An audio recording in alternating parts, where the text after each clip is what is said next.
How to learn English effectively. Today we will understand how to learn English in a simple and natural way. English has three main parts. One is grammar, second one is your spoken, and third one is your vocabulary. To learn these three parts properly, we use our five senses. Every human beings learn everything through five senses. These five senses are eyes, ears, tongue, brain, and hand. When we use all five senses together, learning becomes easy, fast, and permanent. How? How five senses helps in learning English? Eyes, reading and seeing. Our high eyes help us read grammar rules, vocabulary, and sentences.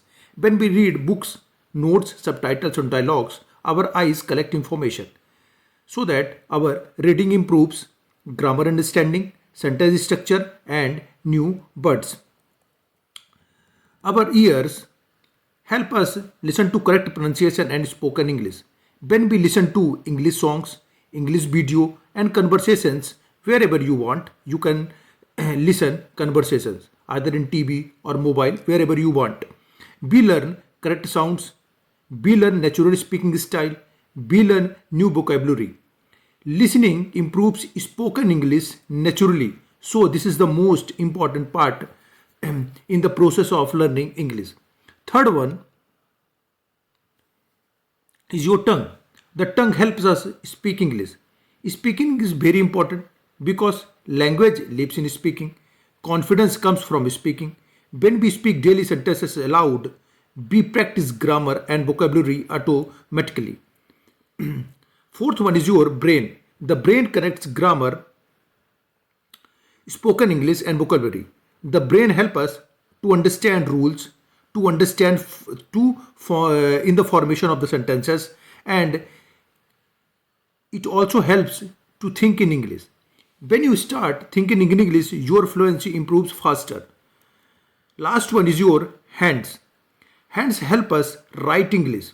Writing helps us to remember grammar rules, to memorize vocabulary, and to improve sentence formation. Writing daily sentences and notes strengthens your learning. So this also is the second most important thing in your process of learning. Okay, now let's understand connection between five senses and English. Eyes helps you to read grammar rules and words. Ears helps you to hear sentence structures and pronunciation. Tongues helps you to use grammar while speaking. Brain helps you to understand and remembers all about things. Hands is used to write sentences and vocabulary. So there is the golden learning formula. Okay, first one is your is see, second one is hear, third one is think, fourth one is speak, and last one is your writing. This is the best and most effective way to learn English. And now understand how grammar and spoken English are interrelated. Grammar is the structure and rules of the English language. That is the only thing of the grammar. What is spoken English? Spoken English is using grammar while speaking in daily life. How grammar and spoken English are connected? This is your main question. Grammar gives correctness and grammar helps us speak correct sentences. Example, he go to school. This is the incorrect sentence. He goes to school. This is the correct sentence. This is the correct sentence. Remember it because it follows the rule of the grammar. Okay. Spoken English gives practice to the grammar. When we speak, grammar becomes active and natural. Grammar without speaking is completely incomplete. I am understanding. Grammar without speaking is incomplete.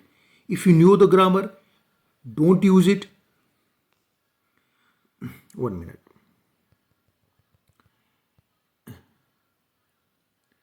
I am giving you here a table in which only if you know only grammar, you know rules but can't speak. If you know only spoken, you can't speak. You speak but make mistakes. If you know both things, grammar is spoken, you speak correctly and confidently. So, from above table, we understand without grammar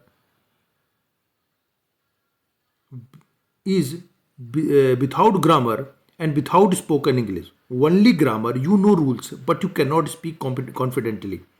Only spoken English, you speak, but you make many mistakes. Grammar plus spoken English makes you confident. That means you speak correctly and confidently. For example, if I am using I am learning English, this is the sentence. If you know the grammar rules, that means the subject is MR and verb plus ing. That is the rule. So you use it in your continuous tense. That is the present continuous tense. Second one is your past simple tense. And you can also remember, I forgot to write here the past simple rule. But remember, subject, then second form of the verb, then other verb. This is the structure and rule of the past simple. I visited Delhi yesterday. I is the structure, I is the subject. Visited is the second form of the visit. Delhi is the other word. This is your destination, and yesterday is the time, adverb of the time. We will understand in later classes. So we understand when we speak English daily, grammar works silently in the background. We don't think of rules while speaking, but rules guide our sentences. This is the main thing. Sometimes people always say, sometimes people says that no need to understand the grammar. But I am completely disagree with them. Okay. So golden statement is grammar is the skeleton and spoken English is the body. If you have the skeleton but you have no body, then how can you survive it? Okay. And without the skeleton, you don't have the body. So without grammar, spoken English is weak. Or without spoken English, grammar is useless. My final tip is to you, learn grammar to speak better. Speak more to master grammar and use all five senses together, and English will become easy and natural for you. Okay, thank you so much.